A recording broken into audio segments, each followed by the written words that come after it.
Halo, Halo, Bu Bit, apa kabarnya?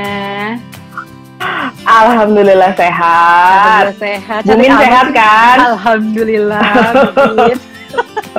Bu Bit, ini kan kita lagi mau membahas Iya. nih ya seputar persalinan di masa pandemi. Nah, Bu Bit, ini kalau misalnya ada yang lagi mau persiapan melahirkan gitu, itu gimana sih Bu Bit kalau di masa-masa seperti ini?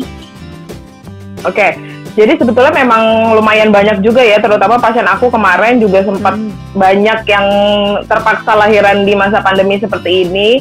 Ya. Yang jelas kita sebagai support systemnya dia, terutama keluarga terdekatnya adalah memberikan support mental pastinya.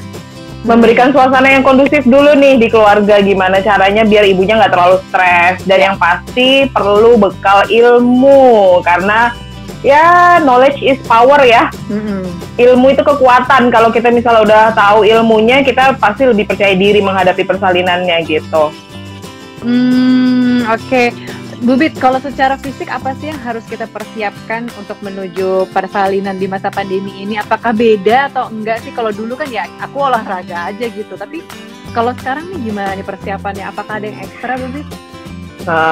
Kalau persiapan sih pasti lebih ekstra ya, karena di masa pandemi ini mental yang diserang, ya nggak sih? Mental yang lebih diserang. Jadi kalau misalnya memungkinkan untuk ikut olahraga, bagus banget. Apalagi sekarang banyak olahraga yang ditawarkan secara online, ya. Yeah. Kemudian yang paling nggak kalah penting adalah satu, jangan kurang tidur. Sebenarnya gini, prinsipnya dalam 1 kali 24 jam itu kita dikategorikan tidur cukup adalah 7 sampai 8 jam. Ya, itu artinya dicicil juga nggak apa-apa. Kalau misalnya kita tahu malam kita kurang tidur atau kebangun bahkan begadang, ya kita cicilnya atau bayar utangnya di siang hari gitu. Jadi usahakan cukup tidurnya seperti itu tipsnya. Oke, gitu. Cukup tidur tadi satu ya Bu Bit ya secara fisik. Terus kedua? Ya. Yang kedua, pastikan biasanya sebelum pandemi pun angka kematian tertinggi pada ibu adalah karena pendarahan. Jadi pastikan HB-nya cukup sekarang gitu. Terus kalau misalnya Bu Bit, tapi aku cek labnya udah 3 bulan yang lalu nih, gimana ya tahu HB aku cukup atau enggak? Pastikan HB kita cukup dengan cara misalnya rutin minum vitamin dari dokternya. Kemudian kalau misalnya ibu mau lebih yakin lagi, boleh ditambah jus buah-buahan. Ya, kayak misalnya aku suka saranin sama pasien aku adalah jus buah bit. Nah, itu jus buah bit cepet banget tuh buat naikin HB. Kemudian nih Bu Bit, ada lagi, itu kan secara fisik, tapi secara mental apalagi Bu Bit yang perlu dipersiapkan? Mental, ya tadi selain kita juga ilmu ya, selain kita juga mempersiapkan ilmu, kita juga harus menanamkan ikhlas. Karena mau setinggi apapun ilmunya, terkadang ya kebanyakan belajar pun kita jadi perfeksionis dan impulsif ya. Harus lahiran normal, harus bisa IMD, harus bisa menyusui dengan eksklusif. Nah, lagi-lagi ikhlas ya. Ya udah, kalau terpaksa harus sesar ya udah gitu. Itu memang ada faktor X-nya dari Tuhan gitu ya. Jadi ikhlas penting banget. Legowo gitu. Ya, benar. Oke, Bu Bit, ini ada pertanyaan selanjutnya nih. Bu Bit dan Bu Min, di masa pandemi ini sempat ada kabar nggak boleh ada pendamping saat melahirkan, karena ini pengalaman pertama melahirkan, jadi lumayan takut gimana mengatasinya ya. Itu benar apa enggak sih, Bu Bit? Oke. Yang paling penting kan tadi saya bilang sudah sebelum kita lahiran kita tanya dulu nih. Kalau dulu sebelum masa pandemi saya selalu menyarankan untuk hospital tour, datang ke rumah sakit, tanya customer service biar mereka keliling. Tapi karena sekarang tidak memungkinkan, jadi hospital tournya via telepon. Gitu, tanya protapnya seperti apa, boleh didampingin atau enggak. Dari pengalaman pasien-pasien saya yang baru melahirkan di masa pandemi ini, satu, kalau kan semua rumah sakit sekarang udah protap ya, semua di screening ibu yang mau melahirkan di rapid, kemudian PCR sama swab, dan ada juga yang di rongsen. Kalau pasien saya yang negatif, yang bersih total, itu mereka boleh didampingin hanya sama suami aja, gitu ya. Kemudian ada pengalaman satu lagi pasien saya yang dia negatif, tapi hasil rongsennya ada bersaknya. Padahal dia negatif tuh, PCR-nya negatif, swab-nya negatif, rapid-nya negatif, tapi ditemukan bercak di paru-parunya. Kemudian dokter nggak mau ngambil resiko kan, akhirnya ya suaminya nggak boleh besuk juga gitu, bener-bener diisolasi. Gitu, makanya kita cari tahu nih. Makanya kita cari tahu banget nih. Oke, gitu.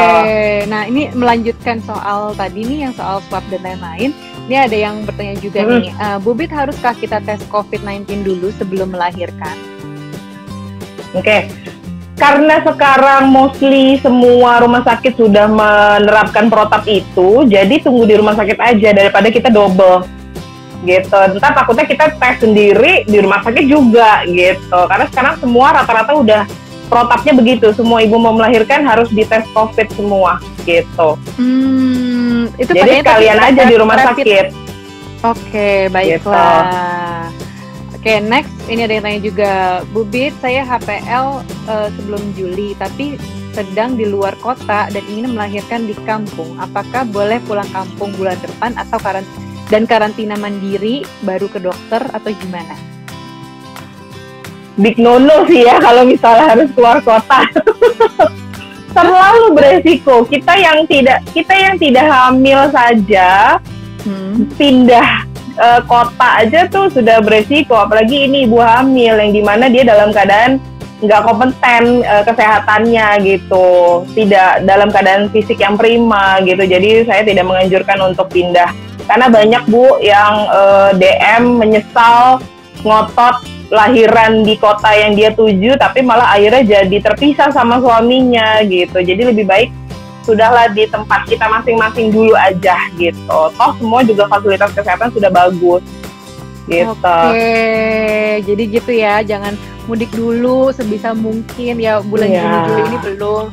Mungkin kalau nanti benar-benar udah dinyatakan bersih banget Indonesia gitu ya, baru mungkin boleh pulang kampung ya, daripada kita beresiko ya misalnya terpisah dari suami, suami baru menyusul nanti atau dan lain-lain harus karantina. Udah deh, mendingan sekarang stay dulu di tempat kalian berada.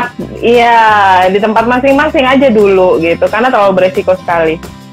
Bu Bit, tapi kalau misalnya lagi persiapan kayak gini, harusnya gimana ya Bu Bit? Kita misalnya nih, begitu udah melahirkan, kadang-kadang kan kita idealisnya pengen ngurus bayi sendiri aja gitu. Tapi di tengah-tengah, kadang-kadang nih baru bulan pertama, kita kayak rasanya menyerah gitu, pengen ada bantuan lah. Nah, bantuan ini biasanya dari entah itu rumah orang tua, atau misalnya ada pengasuh gitu, dari luar kota atau gimana.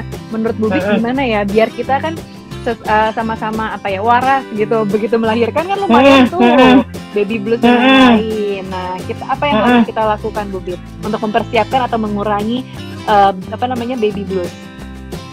Ya, jadi kita pasti tahu kapasitas masing-masing. Kalau misalnya kita nggak percaya diri, diskusi sama suami. Menurut kamu aku siap nggak? Menurut kamu aku kuat nggak nih 3 bulan pertama gitu. Kalau menurut kamu aku nggak kuat atau justru malah suaminya yang nggak tega, kan terkadang istrinya kuat tapi suaminya nggak tega kan, banyak yang seperti itu.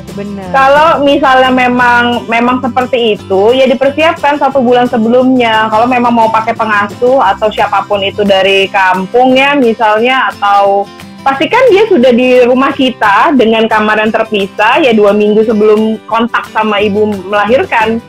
Gitu, jadi sudah karantina mandiri dulu kalau memang dirasa kita memang nggak sanggup ya ngurus anak sendiri gitu, belum begadang dan lain-lain, siapapun itu ya. Jadi nggak berlaku hanya pengasuh aja, anggota keluarga yang tidak tinggal satu rumah dengan kita juga wajib karantina mandiri dulu 2 minggu gitu. Oke. Jadi teman-teman atau bumil-bumil di sini yang lagi nonton dan mungkin lagi mempersiapkan melahirkannya, mungkin bisa tenangkan diri dulu, mungkin bisa bermeditasi, bisa hypnobirthing dan lain-lain, karena memang situasi ini bukanlah situasi yang mudah buat kita semua gitu kan. Kayaknya memang harus banget belajar online nggak sih Bu Bit, soal semuanya, soal kayak tadi tuh Bu Bit bilang bebet gitu kan, itu satu. Kedua, kayak harus siap-siap untuk bisa mijet payudara kalau misalnya bengkak gitu kan, atau misalnya mijet sendiri kalau misalnya emang pegel gitu, misalnya Pak suami belum bisa mijetin kita. Dan kayaknya semuanya harus belajar dulu ya. Kalau dulu tuh kayak gampang, tenang aja, aku mau manggil orang kok ke rumah. Kalau misalnya payudaraku sakit, aku tinggal telepon Bu Bit nih ada payudaraku sakit. Iya, tolong gitu. Iya, kalau zaman sekarang penting banget ya. Kalau dulu sebelum pandemi penting, sekarang pandemi penting. Secara kita nggak bisa panggil orang dari luar gitu kan. Kemudian klinik laktasi juga tutup, nggak ada konselor yang visit ke rumah juga, termasuk saya gitu kan. Jadi makanya saya suka woro-woro di Instagram, ayo kita belajar nih, ayo sekarang nih gitu kan. Jadi sebelum nanti kejadian kalian udah tahu nih. Dan kurang-kurangin deh kalau kita lagi udah tahu hormon nggak stabil, kurang tidur dan berpotensi postpartum blues, kurang-kurangin buka sosial media karena banyak banget itu pemicu postpartum blues ya, karena ekspektasi. Oh, si selebgram itu bayinya nggak pernah rewel. Oh, selebgram itu nggak pernah begadang. Oh, selebgram itu aslinya sudah sepulkas. Itu lebih memicu postpartum blues sih dengan kita banding-bandingin dengan kehidupan orang lain. Benar. Dan sebenarnya support system itu bukan cuma suami dan ayah ibu kita atau mertua gitu ya, atau misalnya pengasuh, tapi punya circle pertemanan yang sama-sama lagi hamil dan baru melahirkan. Itu penting banget ternyata. Gitu.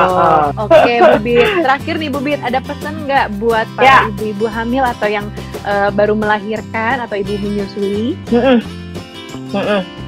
Knowledge is power. Ya, oke, baiklah kalau begitu terima kasih banyak Bu Bit untuk pencerahannya buat para ibu hamil dan baru melahirkan. Sama-sama. Sehat-sehat selalu. Sama-sama.